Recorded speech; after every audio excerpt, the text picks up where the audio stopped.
problem number 2. My daughter's texting me.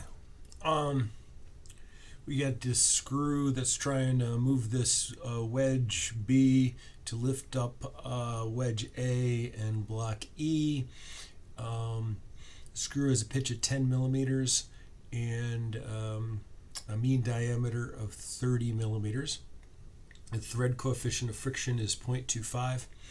Wedge A has a mass of 75 kilograms. Wedge B has negligible mass, and the wedge angle is 10 degrees. The coefficient of friction between all the mating surfaces is 0.4.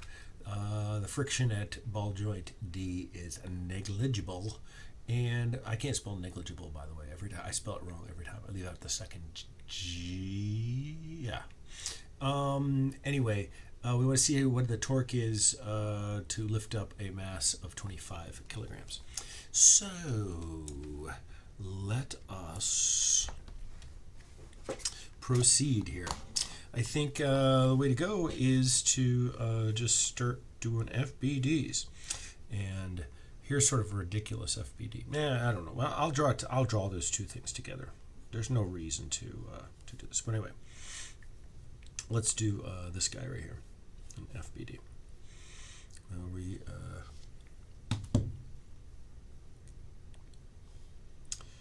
Oh, I'm so tired.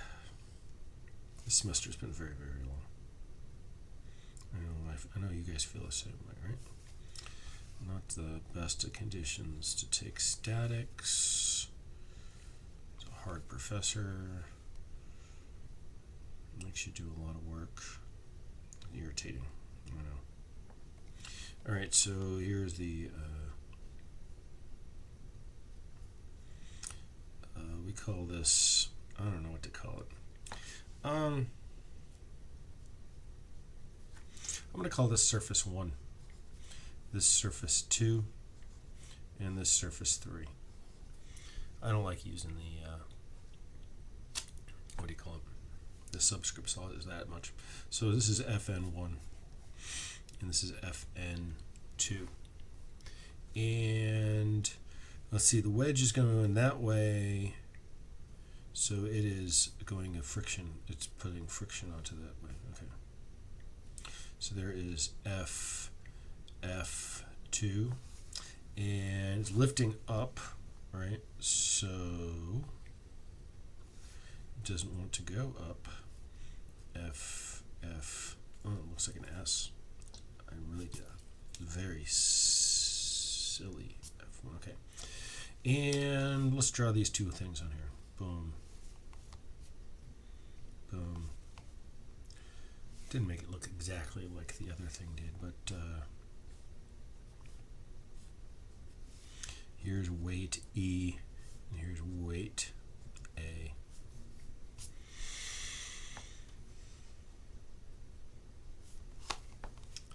And there's this angle right there is theta, and that angle is theta too. Okay. Some of the forces in the x direction equal 0.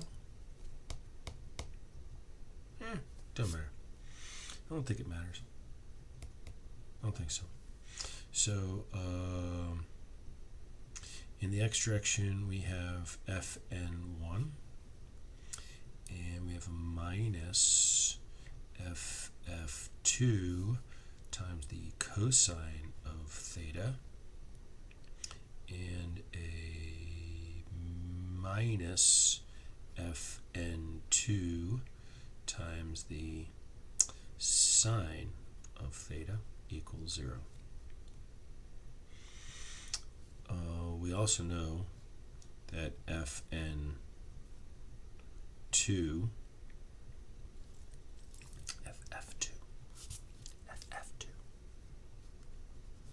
is equal to mu s times Fn2,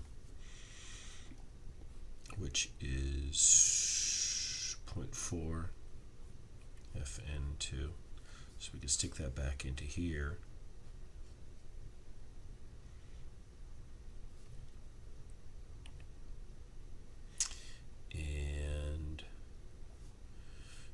guess I'll start putting numbers in here. 4, 0, Fn2 cosine of 10 degrees minus Fn2 sine of 10 degrees equals 0. So now we have Fn1 is going to be equal to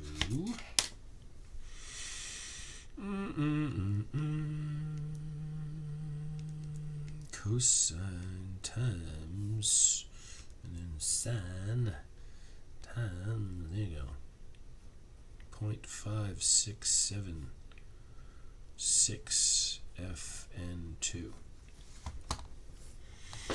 All right, sum of the forces in the y direction equals 0.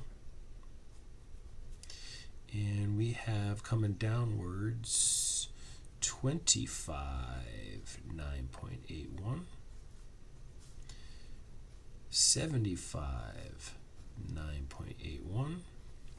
We could just take that 100 times 9.81 and make it 981. But okay, let's see, we're going to have minus F1 and minus F2 sine theta, but then we're going to have a plus Fn2 cosine of theta equals 0. Long. So like, we know that this is going to be 981.0 over here on that. So I just stuck them over to the side. And it was both negative. FF1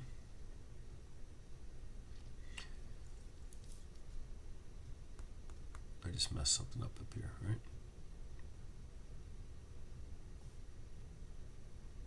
No.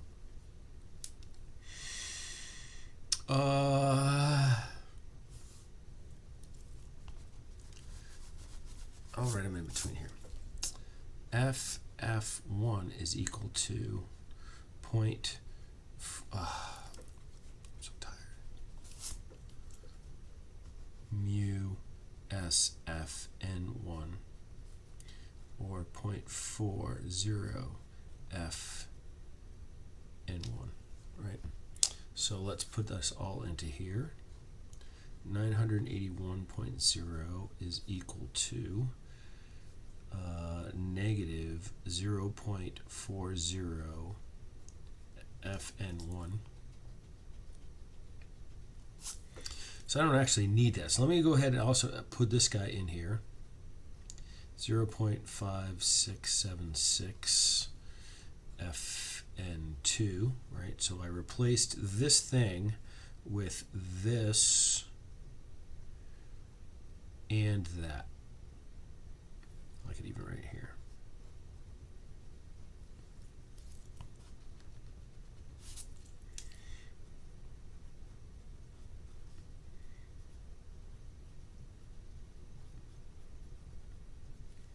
Great.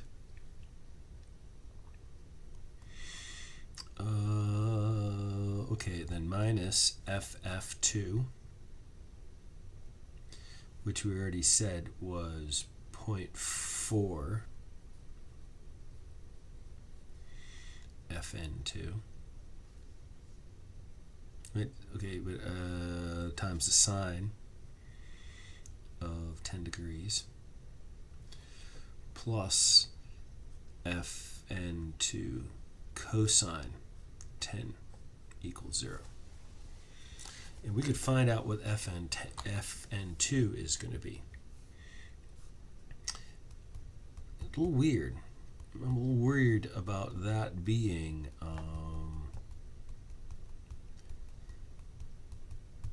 larger than that. Let's see, 0.4. 0.5676 times, all right, so it's 0.222, okay, great. And then 0.4 times the sine, boom, All right. Okay, good. And then 10 degrees cosine, excellent. Okay, so no problem. It was a positive number. So we're going to take that and divide right there. And I get that Fn2, surprisingly large. Yeah, okay. 1,425 newtons. Boom.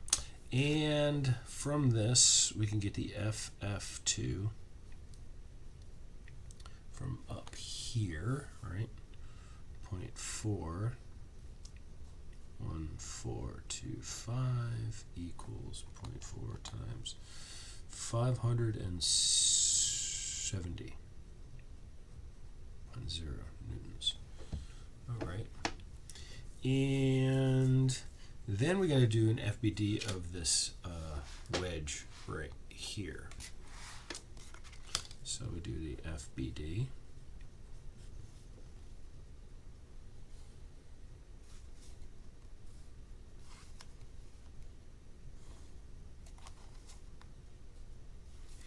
And there's going to be a normal force right here that, all of a sudden using capital N. Let's try to be consistent, Fn3. And this thing is being pushed this direction. It doesn't want to go that direction. So there's a friction right here of F3. There's a normal force right here. This is our Fn2, which we just found. This is also going against this. So we had F2, and then we have this thing that we're pushing onto there, which we might call FD for some reason. I don't know. This angle right there is theta. Oh, my pencil lead let me down there. Very dull.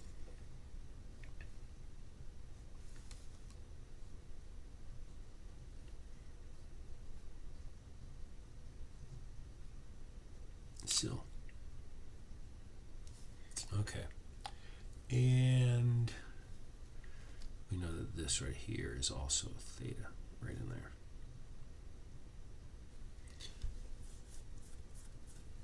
So, gonna have to switch to a new page soon.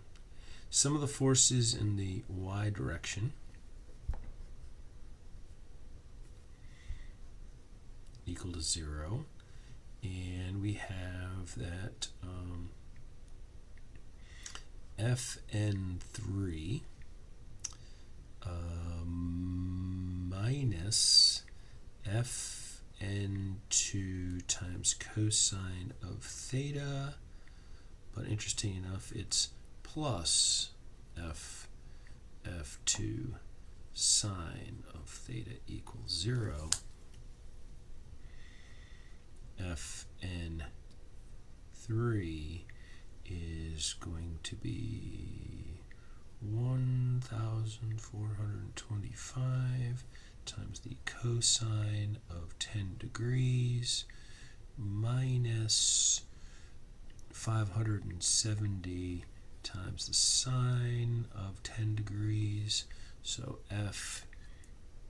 Fn3 is equal to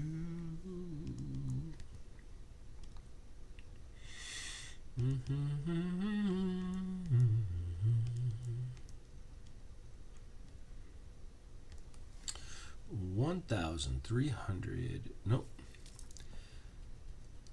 It's 9 o'clock at night. 1,304 newtons.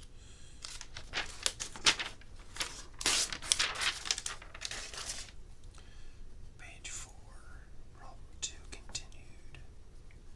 I'm gonna start whispering everything in here.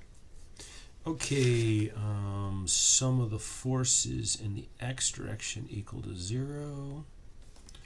Put that on there, and we have FF3.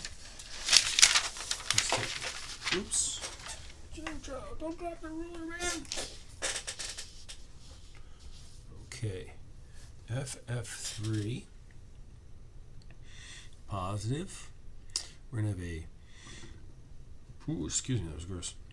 FF2 is positive, and that's the cosine of theta.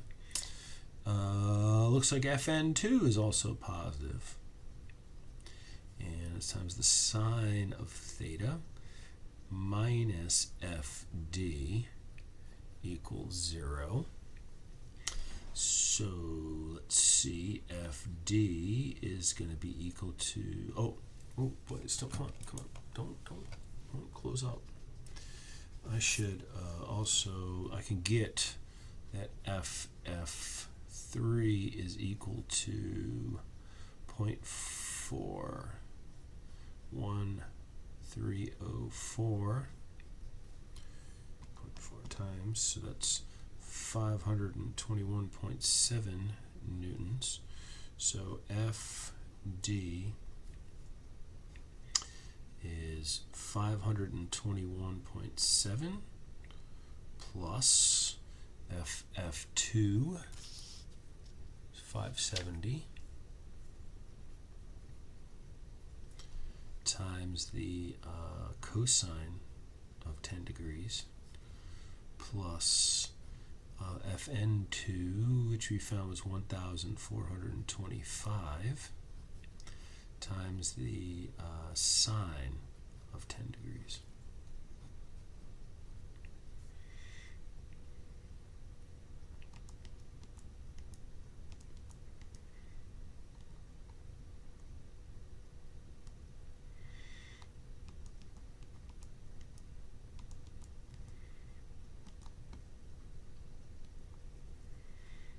$1,331 newtons. But we're not done, because we have screw threads to deal with.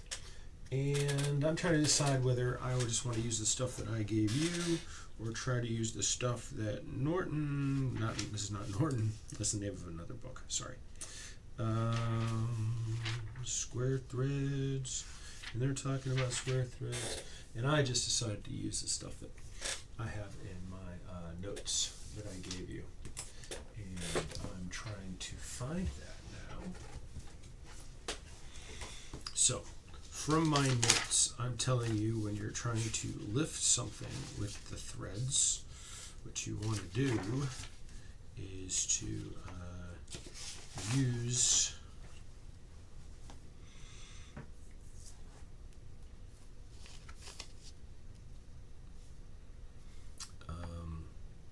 M is equal to R. This is the equation to use. W tan of theta plus this right here, right? So this is the equation that we use. And that's supposed to be an R. It looks like a negative right there. So this is the R, which is the the diameter right here. Okay, so for our business here, we're going to take our 10 millimeters, or 0.010 divided by 2, the load right here of 1,331 times the tangent of, let's see, I have to figure out the threads.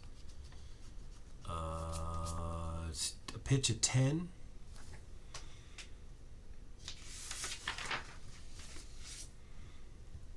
Yeah. Thread right here. I like to draw the picture out here. P, and then this is going to be 2 pi r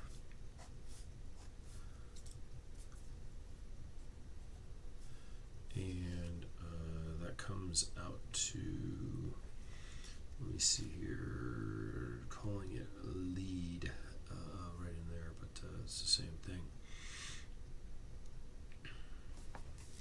What did I say? Did I write down an equation for that? And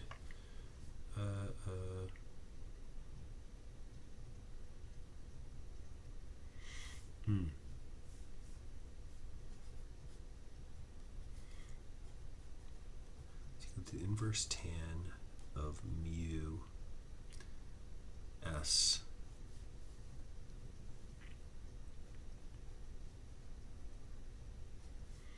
so the threads were 0.25. I'm sorry, dummy.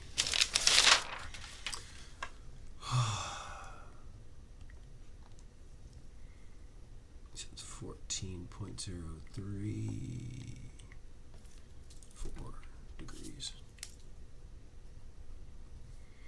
And I'm going to erase all this. Put it down below it.